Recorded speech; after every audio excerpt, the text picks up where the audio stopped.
जो वक्त से लड़कर अपना नसीब बदल दे इंसान वही जो अपना तकदीर बदल ले। जो वक्त से लड़कर अपना नसीब बदल दे इंसान वही जो अपना तकदीर बदल ले। कल क्या होगा कभी मत सोचो मेरे दोस्तों, कि कल क्या होगा कभी मत सोचो मेरे दोस्तों, क्या पता कल खुद वक्त अपना तस्वीर ही बदल ले। तो हेलो मेरे दोस्तों, जैक स्मार्ट क्लासेस पर आपका स्वागत है। तो आज का इस वीडियो में आपके लिए हम क्लास 10th का मैथ का 5 मोस्ट इंपोर्टेंट VBI क्वेश्चन लेके आए हैं। जो सारा क्वेश्चन आपका यहाँ पे सब्जेक्टिव क्वेश्चन होने वाले हैं। हाँ जी बिल्कुल आप सही सुने, तो आपके लिए हम क्वेश्चन लेके आए हैं वहां से आपका एग्जाम में बार बार पूछा जाता है जहां से। तो आइए देखते हैं सबसे पहला क्वेश्चन। तो सबसे पहला क्वेश्चन हम लोग को यहाँ पे क्या बोला गया है कि निम्नलिखित संख्याओं को अभाज्य गुणनखंड के गुणनफल के रूप में व्यक्त कीजिए। तो हम लोग को क्या करने बोला है, इसको अभाज्य गुणनखंड के रूप में, इसको क्या बोला है, तोड़ने बोला है। तो इसको हम लोग अभाज्य गुणनखंड के रूप में बना लेते हैं। और ये क्वेश्चन जो आपका है एग्जाम में कई बार पूछा हुआ है और इस बार भी आपका एग्जाम में क्वेश्चन आ रहा है। तो ये क्वेश्चन काफी इंपॉर्टेंट VBI क्वेश्चन है, इसको आप लोग एक बार जरूर कर लीजिएगा। जितना यहाँ पे क्वेश्चन आए 5 क्वेश्चन है, पांचों आपका VBI क्वेश्चन ही है। तो आइए हम लोग सबसे पहले फर्स्ट में इसको हम लोग सॉल्व कर लेते हैं। इसको क्या बोला हम लोग, अभाज्य गुणनखंड के रूप में तोड़ने बोला है। तो हम लोग अभाज्य गुणनखंड के रूप में इसे तोड़ लेंगे। तो अभाज्य गुणनखंड में कैसे तोड़ा जाता है आपको पता है ना, नहीं पता है तो सीख लीजिए। देखिए अभाज्य गुणनखंड के रूप में हम लोग इसको कैसे तोड़ेंगे कि यहाँ हम लोग जो भाग देंगे ना, तो यहाँ पे देखना है कि सबसे लास्ट में आपका कौन सा संख्या, लास्ट वाले को पकड़ना है। तो लास्ट में आपका क्या है, यहाँ पे आपका 5 है। तो 5 आपका क्या है, विषम संख्या है। तो सम संख्या और विषम संख्या आपको पता है ना, नहीं पता है। देखिए विषम संख्या वैसी संख्या होता है जो पूरा पूरी 2 से भाग ना लगे, और सम संख्या वह संख्या जो पूरा पूरी 2 से भाग लगे जाए। तो यहाँ पे आपका 5 है, 5 आपका 2 से भाग लगेगा। आप बोलेंगे सर जी 5 2 से भाग नहीं लगेगा, क्योंकि 4 आता है इसके बाद 6 आ जाता है, 5 नहीं आता। ये आपका विषम संख्या हो गया। तो विषम संख्या ये है, तो यहाँ भी हम लोग जिससे भाग देंगे ना, तो विषम संख्या से ही भाग लगेगा। तो यहाँ तक आपको पता चल गया। अब हम लोग विषम संख्या क्या आएगा, तो 2 आपका सम संख्या हो गया। तो विषम संख्या क्या आएगा, यहाँ पे 3 आएगा। तो 3 से हम लोग इसमें भाग देंगे। तो एक बार में यहाँ पे आपका 3 आ रहा है, फिर यहाँ पे 8 है। तो 3 का 2 बार पढ़ेंगे तो 6 आ जाएगा आपका। इसके बाद आपका 9 डायरेक्ट आ जाता है, 8 से बड़ा हो जाता है, 8 से छोटा आना चाहिए। तो 2 बार में हम लोग को यहाँ पे क्या आ रहा है, 6 आ रहा है। 2 बार में 6 आ रहा है भाई, तो 8 में हम लोग 6 घटाएंगे तो 2 बच जा रहा है आपका हाथ में। तो 2 बचेगा, तो 2 इसमें आपका आके शामिल हो जाएगा। यहाँ पे 2 था और फिर 2 आके शामिल हो गया। कितना हो गया आपका, 22 हो गया। तो आप देखिए 3 का 22 आता है, नहीं आता। कितना आता है, 21 आता है। कितना बार में 21 आता है, तो 7 बार में आपका 21 आता है, 7 21 आता है। अब यहाँ पे 22 था और 21 ही आया। तो देखिए 22 में आके घटाएंगे तो 1 आपका बच जा रहा है। तो 1 क्या होगा, इसमें आके शामिल हो जाएगा। 5 है ना,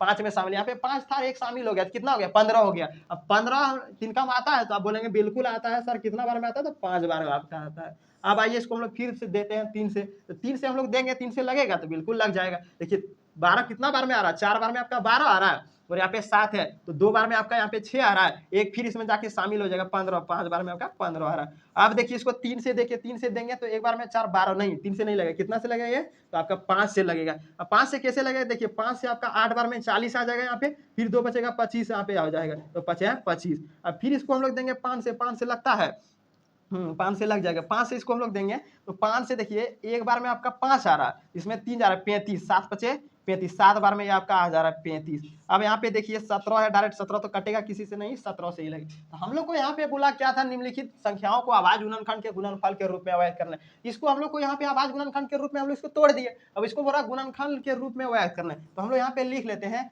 कि अभाज्य गुणनफल, हम लोग इसको गुणनफल के रूप में व्यक्त करने बोला है। तो हम लोग इसको गुणनखंडों के रूप में तोड़ लेंगे। तो तोड़ तो दिए हम लोग यहाँ पे, इसको अभाज्य गुणनफल के रूप में यहाँ पे लिखना है। अभाज्य गुणनफल के रूप में लिखना है, किसमें लिखना है, गुणनफल के रूप में हम लोग लिखे। अभाज्य गुणनखंड के रूप में यहाँ पे तोड़ दिया, अभाज्य गुणनखंड बोला था, इसको तोड़ दिया। फिर यहाँ पे बोला अभाज्य गुणनफल के रूप में व्यक्त कीजिए। तो अभाज्य गुणनफल के रूप में व्यक्त कर लेंगे। अब यहाँ पे देखिए 3 है, 8 है, 5 है, इसका इसी को तोड़े ना, यहाँ पे हम लोग इसको तोड़े, उसको यहाँ पे लिख लेते हैं। तो इसका अभाज्य गुणनफल हम लोग को यहाँ पे क्या होगा, तो एक बार 3 से लगाए थे, फिर यहाँ पे 3 लिखना। देखिए एक बार यहाँ पे 3 से लगाए 3 लिख दिए, फिर एक बार 3 से लगाए थे 3 लिख लिए। अब फिर हम लोग यहाँ पे 5 से लगाए, फिर यहाँ पे हम लोग एक बार गुने में 5 लिख लेंगे। फिर यहाँ पे हम लोग देखिए 5 से लगाए, फिर गुने में हम लोग यहाँ पे 5 लिख लेंगे। अब यहाँ पे नीचे देखिए 17 से लगाए, तो फिर हम लोग यहाँ पे क्या करेंगे, गुना में यहाँ पे 17 लिख लेंगे। शायद उधार अगर नहीं दिखेगा तो हम लोग यहाँ पे 17 को मिटा के आपको यहाँ पे नीचे लिख देते हैं, यहाँ पे गुना में 17 लिख लेंगे। अब यहाँ पे क्या करना है, इसको हम लोग को क्या करना है, गुणनफल के रूप में लिखना है। तो गुणनफल के रूप में कैसे लिखेंगे, जैसे कि यहाँ पे 3 है और यहाँ पे आपका 3 है, तो 3 है और 3 है यहाँ पे। तो जब भी आपका 2 को 3 रहे या 3 को 3 रहे ना, तो 3 का यहाँ पे 3 ही रह जाएगा। तो ये 3 यहाँ पे 2 को 3 है ना, 3 यहाँ पे उतर जाएगा, 1 को 3 यहाँ पे उतार दिए। अब देखिए इसका ऊपर में क्या आता है, आपका भूत प्रेत की तरह एक घात छिपा रहता है, लेकिन दिखता नहीं है। तो यहाँ पे क्या होता है, जब भी आपको यहाँ पे हम लोग पद पद को गुना करेंगे, यहाँ पे पद उतर जाएगा और यहाँ पे जो घात है इसका जुट जाएगा, एक और एक को जोड़ेंगे तो 2 हो जाएगा यहाँ पे, यानी कि 3 गुने में 3 का पावर 2 यहाँ पे आ गया। और फिर यहाँ पे देखिए 5 है, यहाँ पे 5 है, यहाँ पे 5 लिख लेंगे, इसका पावर में 2। आपको सिंपल से ऐसे याद रखना, जैसे कि यहाँ पे 2 को 3 है तो यहाँ पे एगो 3 लिख लेना और उसका पावर में 2 को 3 है तो यहाँ पे 2 लिख देना। फिर यहाँ पे 2 को 5 है, एगो 5 लिख के उसका पावर में 2 यहाँ पे लिख देना, सिंपल से। जैसे कि यहाँ पे 3 को 3 रहेगा, यहाँ पे 3 लिख के यहाँ पे 3 पावर में लिख देना। ऐसे आपको सिंपल कर देना, उतना माथापेची करने का जरूरत नहीं है। यहाँ पे एगो 17 है तो यहाँ पे हम लोग 17 लिख लेंगे, यही हम लोग को आंसर निकल करके आ गया। तो इसको बोला था गुणनफल के रूप में अवैध करना था, हम लोग इसको गुणनफल के रूप में अवैध कर दिए, तो ये आपका बन के कंप्लीट हो गया। आप चाहो तो इसके स्क्रीनशॉट ले सकते हैं। अब आइए देखते हैं हम लोग क्वेश्चन नंबर 2। क्वेश्चन नंबर तो आइए ना अब हम लोग देखेंगे क्वेश्चन नंबर 2। तो क्वेश्चन नंबर 2 आपका यहाँ पे क्या बोला है, तो क्वेश्चन नंबर 2 में हम लोग को यहाँ पे बोला है कि पूर्णांकों के निम्नलिखित युग्मों का एचसीएफ और एलसीएम ज्ञात कीजिए तथा जांच कीजिए कि दो संख्याओं का एचसीएफ, दो संख्याओं का गुणनफल एचसीएफ गुने में एलसीएम है। देखिए हम लोग को यहाँ पे क्या बोला गया है कि ये दो जो संख्या हम लोग को यहाँ पे दिया गया ना, उसको बोला है कि एचसीएफ और एलसीएम ज्ञात कीजिए। इसका एचसीएफ और एलसीएम ज्ञात करने बोला है और फिर बोला है कि इसको जांचिए कि एचसीएफ गुने में एलसीएम बराबर है, अगर है तो है, नहीं है तो नहीं है। हम लोग आइए यहाँ पे इसको जांच करके देख लेते हैं और फिर देख लेते हैं कि एचसीएफ गुने में एलसीएम बराबर है कि नहीं है। तो ये आपका काफी इंपॉर्टेंट VVI क्वेश्चन है, ये भी क्वेश्चन आपका एग्जाम में कई बार पूछ चुका है, तो इस क्वेश्चन को भी आप लोग ध्यान से देखिएगा और ध्यान से आप लोग पढ़ लीजिएगा। तो आइए देखते हैं हम लोग क्वेश्चन को सॉल्व करते हैं। तो सबसे पहले हम लोग इसका एचसीएफ और एलसीएम ज्ञात करना पड़ेगा। तो एचसीएफ और एलसीएम ज्ञात करने के लिए क्या करना पड़ेगा, इसको गुणनखंड विधि में तोड़ना पड़ेगा। तो आइए हम लोग इसको तोड़ लेते हैं। तो यहाँ पे 510 को हम लोग तोड़ेंगे तो कितना से टूटेगा, यहाँ पे देखिए सम संख्या, आपको बोले थे सम संख्या आएगा तो सम संख्या से ही टूटेगा। तो यहाँ पे सम संख्या हम लोग सम संख्या से ही तोड़ेंगे। तो सबसे छोटा सम संख्या 2 होता है, सबसे छोटा संख्या से सबसे पहले तोड़ के देखना है, नहीं टूटेगा फिर उससे बड़ा संख्या से तोड़ के देखना है। तो हम लोग यहाँ पे 2 से तोड़ेंगे तो टूट रहा है तो तोड़ लेते हैं।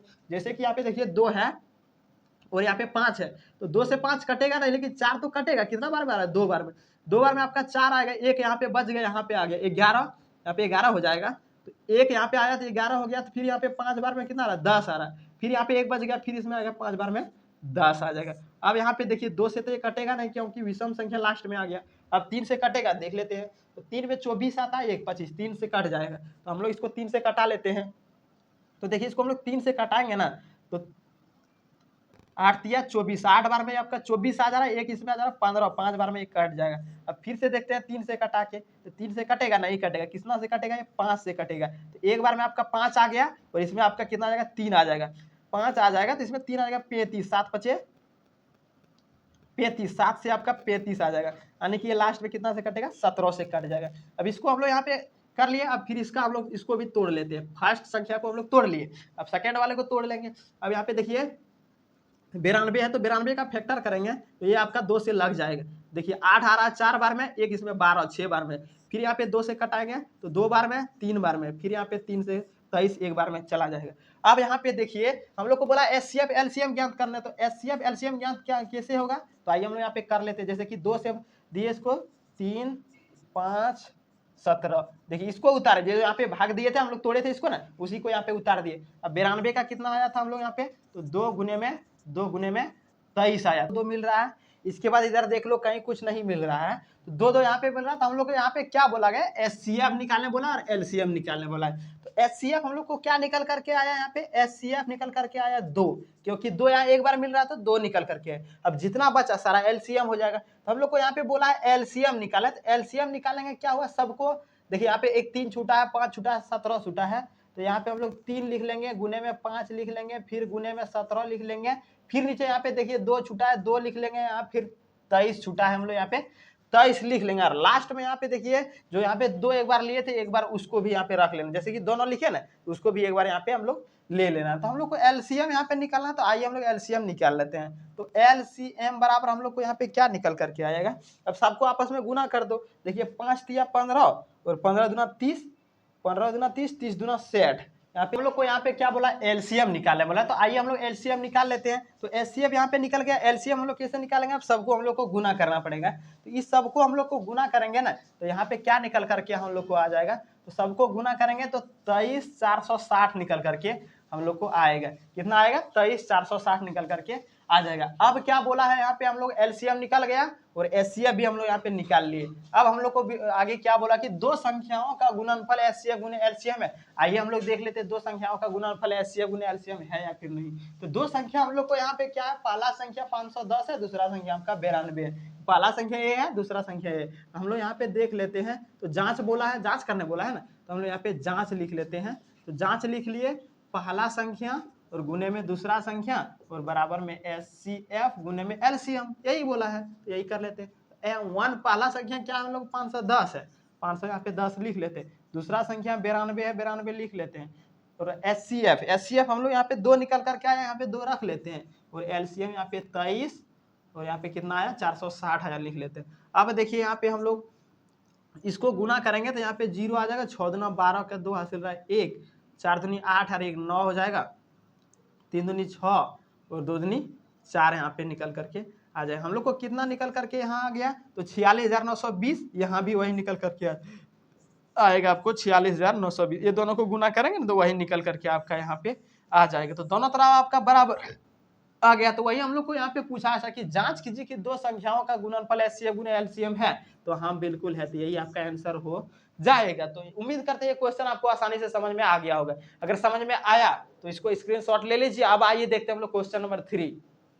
तो दोस्तों अब लेके आ चुके हैं हम लोग क्वेश्चन नंबर 3। तो अब आइए देखते हैं क्वेश्चन नंबर 3 में क्या बोला गया। तो क्वेश्चन नंबर 3 है आपका, सिद्ध कीजिए कि 3 प्लस में 2√5 एक अपरिमेय संख्या है। तो ये भी आपका एग्जाम की दृष्टि से काफी इंपॉर्टेंट VBI क्वेश्चन है। ये आपका कई बार आपका एग्जाम में पूछा गया क्वेश्चन है। तो आइए हम लोग देख लेते हैं, इसको सॉल्व कर लेते हैं कि सिद्ध कीजिए √5, सिद्ध कीजिए कि 3 प्लस में 2√5 एक अपरिमेय संख्या है। तो आइए हम लोग इसको, तो इस क्वेश्चन को हम लोग बनाने के लिए क्या करना पड़ेगा पता है, इसको जस्ट उल्टा मानते चले जाना। जैसे हम लोग इसको उल्टा मानेंगे ना तो ये हम लोग को सॉल्व हो जाएगा। तो आइए हम लोग इसको मान लेते हैं। तो यहाँ पे बोला कि सिद्ध कीजिए √5 एक अपरिमेय संख्या है, तो इसका हम लोग उल्टा मान लेते हैं कि माना 3 प्लस में 2√5 एक क्या है आपका परिमेय संख्या। हम लोग इसको परिमेय संख्या मान लेते हैं, परिमेय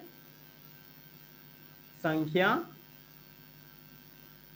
है। हम लोग मान लिए इसको एक परिमेय संख्या है। अब क्या करना है भाई, इसको परिमेय संख्या माने हैं तो यहाँ पे इसको लिखना पड़ेगा और इसका बराबर में P/Q रखना पड़ेगा। और जहाँ पे क्या होगा, Q बराबर 0 नहीं होगा, तथा यहाँ पे क्या होगा, तथा में आपका यहाँ पे क्या होगा, P और Q दोनों क्या होगा आपका पूर्णांक हो जाएगा। यहाँ पे क्या होगा, P और Q दोनों पूर्णांक होगा, P और Q दोनों पूर्णांक होगा। जहां पे आपका क्या आना चाहिए, तो HCF बराबर में 1 आना चाहिए। क्या आना चाहिए, तो HCF बराबर में आपका यहाँ पे 1 आना चाहिए। तो आइए हम लोग इसको सॉल्व कर लेते हैं, देखते हैं 1 आता है या फिर नहीं आता है। अगर 1 आएगा तो यह आपका अपरिमेय संख्या होगा, और नहीं आएगा तो फिर अपरिमेय संख्या हो जाएगा। तो आइए हम लोग इसको सॉल्व कर लेते हैं। अब देखिए भाई, यहाँ पे हम लोग क्या माने, P/Q मान लिए, P/Q मान लिए, तो इसका भी नीचे भूत प्रेत की तरह आपका 1 छिपा होगा। अब बोलेंगे सर बिल्कुल छिपा होगा, हम लोग इसको क्रॉस गुना करवाएंगे।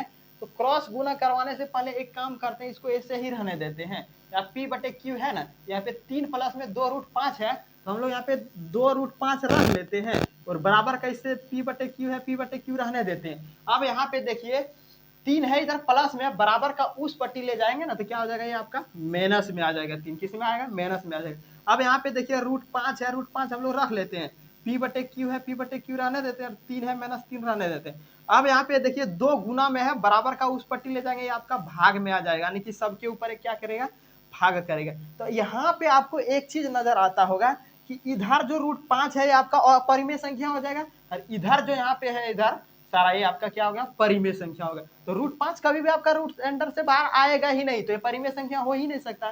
तो रूट में फंसा है क्या है, अपरिमेय संख्या है, और इधर सबसे रूट से निकला हुआ है परिमेय संख्या। तो यहाँ पे हम लोग को क्या नजर आ रहा है कि अपरिमेय संख्या, अपरिमेय संख्या, और बराबर में हम लोग को यहाँ पे क्या दिख रहा है कि परिमेय संख्या, परिमेय संख्या यही नजर आ रहा है। अपरिमेय संख्या और बराबर में हम लोग परिमेय संख्या देखिए, अपरिमेय संख्या इधर है, बराबर का उस पट्टी आपका परिमेय संख्या। तो अपरिमेय संख्या हम लोग बराबर में परिमेय संख्या नजर आ रहा है, जो कि क्या है आपका, जो कि क्या ये असंभव है, असंभव है, ये कभी भी नहीं हो सकता। परिमेय संख्या बराबर अपरिमेय संख्या कभी भी आपका बराबर हो ही नहीं सकता है, जो कि क्या है आपका असंभव है। तो इसीलिए हमारे द्वारा मानी गई अवधारणा गलत हो जाएगा। इसीलिए यहाँ पे लिखेंगे, इसीलिए हमारे द्वारा मानी गई अवधारणा, अवधारणा क्या है आपका, तो गलत है, गलत है। क्योंकि देखिए यहाँ पे √10 बराबर p बटे क्यू माइनस 3 बटे √2 और परिमेय संख्या कभी आपका बराबर होगा ही नहीं, जो कि असंभव है। इसीलिए हमारे द्वारा मानी गई अवधारणा गलत हो गया, तो गलत है, मानी गई अवधारणा गलत है। इसीलिए यहाँ पे लिखेंगे चूंकि 3 था ना, 3 प्लस में 2√5 1 क्या हो जाएगा यहाँ पे आपका, तो अपरिमेय संख्या हो जाएगा, अपरिमेय संख्या है, यह अपरिमेय संख्या है। बस इतना ही था। ये 3 नंबर में पूछा जाता है। कितना नंबर में पूछा जाएगा, जब भी पूछा जाएगा आपका, तो ये 3 नंबर में पूछा जाएगा। तो उम्मीद करते हैं ये भी क्वेश्चन आपको आसानी से समझ में आ गया। काफी आसान है, कुछ भी जान नहीं है, थोड़ा सा आप 1-2 बार प्रैक्टिस कर लीजिएगा ना, तो आपसे बन जाएगा। तो उम्मीद करते हैं ये क्वेश्चन समझ में आ गया। समझ में आया तो इसको भी स्क्रीनशॉट ले लीजिए। अब आइए देखते हैं हम लोग क्वेश्चन नंबर 4। तो अगर आप अभी तक मेरे चैनल पे न्यू है, सब्सक्राइब नहीं किए, सब्सक्राइब जरूर कर लीजिएगा। और अभी तक वीडियो को लाइक नहीं किया, आपके लिए इतना मेहनत करते हैं, एक लाइक जरूर कीजिएगा। फिर मिलते हैं। तो आइए देखते हैं फिर चौथा क्वेश्चन। तो दोस्तों अब आइए ना देखते हैं हम लोग क्वेश्चन नंबर 4। तो क्वेश्चन नंबर 4 आपका यहाँ पे क्या बोला है, तो क्वेश्चन नंबर 4 बोला है निम्नलिखित बहुपद का शून्य ज्ञात कीजिए तथा शून्यकों और गुणांकों के संबंध की सत्यता का जांच कीजिए। हम लोग बोला है इसका शून्य ज्ञात करने और शून्यकों तथा संबंधों के शून्यकों तथा संबंधों की सत्यता के जांच करने बोला है। यह क्वेश्चन हो आपका कितना 5 नंबर में पूछा जाता है और स्टूडेंट काफी बका जाते हैं। इसी तरह से क्वेश्चन जानबूझकर एग्जामिनर आपका एग्जाम में देते हैं और स्टूडेंट बका जाते हैं, नहीं बना पाते हैं। तो आइए ना आपको हम बताते हैं इस क्वेश्चन को सॉल्व करने का सही और सबसे आसान और शॉर्ट तरीका। ये कितना नंबर में आपका पूछेगा, तो 5 नंबर में आपका पूछेगा। तो देखिए इस तरह से क्वेश्चन में क्या होता है, स्टूडेंट बका जाते हैं। कैसे बका जाते हैं, क्योंकि यहाँ पे 6x² है, इसके बाद -3 और माइनस में 7x लास्ट में दे दिया। इसमें अब भाई साहब बुक वाले को जैसा मन था वो दे दिया, हम लोग अपना हिसाब से इसको सजा लेते हैं। क्या वो अग बकाने के लिए आपको जानबूझ के उल्टा पुल्टा कर दिया है, हम लोग इसको सजा लिए, इसको सीधा कर लिए, अब सीधा हो गया। अब इसको क्या बोला हम लोग, शून्य ज्ञात करने। तो शून्य ज्ञात करने के लिए क्या करना पड़ेगा, फर्स्ट इंटू लास्ट को गुना करना पड़ेगा और बीच वाले को तोड़ना पड़ेगा। तो फर्स्ट इंटू लास्ट को हम लोग यहाँ पे जैसे गुना करेंगे तो कितना आ जाएगा, 6 12 6 18 18 और यहाँ पे माइनस है, माइनस आ जाएगा। तो हम लोग को यहाँ पे कितना आ रहा है कि माइनस का यहाँ पे 18 आ रहा है और x² है, यहाँ पे x² आ जाए। अब इसको इस तरह से तोड़िए कि जोड़ने घटाने पर माइनस का 7x आ जाना चाहिए और गुना करने पर 18 आना चाहिए। इसको हम लोग माइनस का 9x और प्लस का 2x से तोड़ते हैं। तो देखिए माइनस का 9x प्लस का 2x को हम लोग घटाएंगे ना, तो यहाँ पे माइनस का 7x आ जाएगा और ये दोनों को हम लोग गुना करेंगे, 9 दूनी 18 और x और x क्या x² यहाँ पे आ जाएगा और माइनस था माइनस आ गया। तो दोनों देखिए यहाँ पे जोड़ने घटाने पर यहाँ पे माइनस का 7 आ जा रहा है और गुना करने पर माइनस का यहाँ पे 18x² आ जा रहा है। तो उसी के इसे फॉर्मेट में किस में लिखाएगा, माइनस 9x प्लस में 2x में टूट जाएगा। यहाँ पे x² है, यहाँ पे x² रहने देते हैं, 6x² को रहने देते हैं, इसको तोड़ना है हम लोग। इसको माइनस 9x और यहाँ पे प्लस में 2x और माइनस का 3 है, इसको बस इस तरह से सिर्फ तोड़ के लिख दिए। अब क्या करना है, देखिए यहाँ पे कोई चीज कॉमन नजर आ रहा है, तो बिल्कुल कॉमन नजर आ रहा है। कितना आ रहा है, तो 3 नजर आ रहा है, 3x नजर आ रहा है। अब बोलेंगे सर कहाँ से 3x ले, अब देखिए 3 से 6 भी कट जाएगा और 9 से भी कट जाएगा और यहाँ भी x है और यहाँ भी x है, तो एक x बाहर कर दिए और इसमें दोनों में 3 कॉमन ले लिए। अब 3 से दोनों कटा देंगे तो 2 बार में आपका 6 कटेगा, एक x यहाँ पे बच जाएगा और 3 बार में आपका यहाँ पे 9 कट जाएगा। अब कैसे कटा है समझ में आया, देखिए यहाँ पे 3 था, 3 से 6 को कटाए, 2 बार में कट गया, 2 लिख दिए और एक x से एक x कट गया, यहाँ पे 2x था, एक x यहाँ पे बच गया, यहाँ पे माइनस था, माइनस यहाँ पे दे दिए। अब 3 से हम लोग 9 का कितना बार में कटेगा, 9 कितना बार में कटेगा, 3 से 3 बार में कटा दिए, x से x कहानी खत्म, 3 आ गया। अब यहाँ पे देखिए कोई चीज आपको नजर नहीं आ रहा है, प्लस का चिन्ह है ना, तो यहाँ पे प्लस का आप 1 लिख लीजिएगा आंख मूंद के। कोई चीज नजर नहीं आ रहा तो 1 यहाँ पे आ जाएगा, आपका लिखा जाएगा। कोई भी दिक्कत नहीं, आप आराम से यहाँ पे लिख दीजिए। अब जो है यहाँ पे उसको यहाँ पे सेम उतार देना, क्योंकि 1 से इसमें कटाएंगे तो इतना ही आ जाएगा आपका। अब यहाँ पे देखिए यहाँ भी सेम है, यहाँ भी सेम है, तो इसको एगो इधर लिख लेना है हम लोग को और यहाँ पे दोनों अलग है तो इसको हम लोग एक घर में यहाँ पे लिख लेंगे। ये दोनों सेम था तो ये को यहाँ पे उतार दिया, ये दोनों अलग अलग था, इसको यहाँ पे घर में लिख दी। अब हम लोग को क्या बोला है यहाँ पे, शून्य ज्ञात करने बोला है। तो शून्य ज्ञात करने के लिए बराबर का इधर हम लोग शून्य देना पड़ेगा, तभी तो शून्य निकलेगा। हम लोग यहाँ पे दे दिए। अब आइए इसको हम लोग इधर सॉल्व कर लेते हैं। तो 2x है माइनस में 3 है और बराबर का इधर शून्य कर लेते हैं, इधर भी 3x प्लस में 1 है बराबर का इधर हम लोग शून्य कर लेते हैं। अब इसको हम लोग सॉल्व करेंगे, आसानी से हो जाएगा। अब यहाँ पे देखिए 2x रहने देते हैं और बराबर का उस पट्टी ले जाते हैं 3 को, यहाँ पे प्लस का 3 आ जाएगा क्योंकि इधर माइनस था, बराबर का उस पट्टी किए प्लस का 3। यहाँ पे x बराबर हम लोग को क्या निकल कर गया, आ गया 3/2। यहाँ पे गुना में 2 था, उसको बराबर का उस पट्टी ले, ये भाग में आपका आ गया। यहाँ तक तो समझ में आ गया। अब यहाँ पे देखिए इसको करेंगे तो 3x है और यहाँ पे प्लस का 1 है, बराबर का उस पट्टी भेजेंगे माइनस का 1 आ जाएगा और x बराबर यहाँ पे माइनस का 1/3 आ जाएगा। देखिए यहाँ पे गुना में था, बराबर का उस पट्टी किए भाग में आ गया। यहाँ तक तो आपको आसानी से समझ में आ गया। अब आइए इसको हम लोग क्या बोला था यहाँ पे, तो शून्य ज्ञात करने बोला था, हम लोग शून्य ज्ञात करें। एक को हम लोग अल्फा मान लेते हैं 3/2, इसको अल्फा मान लिए और इसको हम लोग बीटा मान लेते हैं -1/3। यहाँ पे एक को अल्फा मान लेना है, एक को बीटा मान लेना है। यहाँ तक तो हो गया। अब आइए इसको हम लोग मिटा के आपको यहाँ पे हम बता दे रहे हैं। यहाँ तक तो हम लोग शून्य ज्ञात कर लिए। अब क्या बोला है कि यहाँ पे जांच करने बोला है, जांच कीजिए तथा शून्यकों और गुणांकों के संबंध की सत्यता का जांच करने बोला। आइए हम लोग यहाँ पे जांच कर लेते हैं। तो यहाँ पे लिखेंगे जांच, तो जांच बराबर यहाँ पे लिखेंगे, यहाँ पे अल्फा -3/2 दिख रहा है, यहाँ अल्फा आपको दिख रहा है, नहीं दिख रहा ना, यहाँ पे आपको हम लिख देते हैं अल्फा बराबर 3/2 यहाँ पे है और यहाँ पे बीटा बराबर -1/3 है। अब यहाँ पे जांच बोला था, जांच में क्या होता है, alpha plus beta minus b/a आता है, यही ना आता है। आप लोग पढ़े होंगे तो पता होगा, नहीं पढ़ेंगे नहीं पता होगा। देखिए अल्फा प्लस बीटा ये क्या है आपका, तो द्विघात बहुपद का जो है आपका योग है ना, योग का फॉर्मूला है alpha plus beta minus b/a। और द्विघात बहुपद का जो शून्य आपका गुणांक आता है उसका अल्फा इंटू बीटा बराबर c/a होता है। तो यही यहाँ पे योग उसका लिखा अल्फा प्लस बीटा। तो अल्फा यहाँ पे हम लोग देखिए 3/2 है, यहाँ पे 3/2 रख लेते हैं और बराबर यहाँ पे देखिए प्लस है, प्लस यहाँ पे दे देते हैं। बीटा, बीटा बराबर देखिए माइनस का 1/3 है, तो यहाँ पे प्लस का दिए भाई, माइनस का 1/3 है, यहाँ पे माइनस का 1/3 रख देते। अब देखिए यहाँ पे बी, यहाँ पे माइनस था, माइनस रख दिया, बी है, यहाँ पे बी के स्थान पे यहाँ पे क्या हम लोग को, तो माइनस का 7 है, यही ना, बी के स्थान पे माइनस का 7 है और यहाँ पे पहले से माइनस था, क्या हो जाएगा यहाँ पे आपका प्लस हो जाएगा।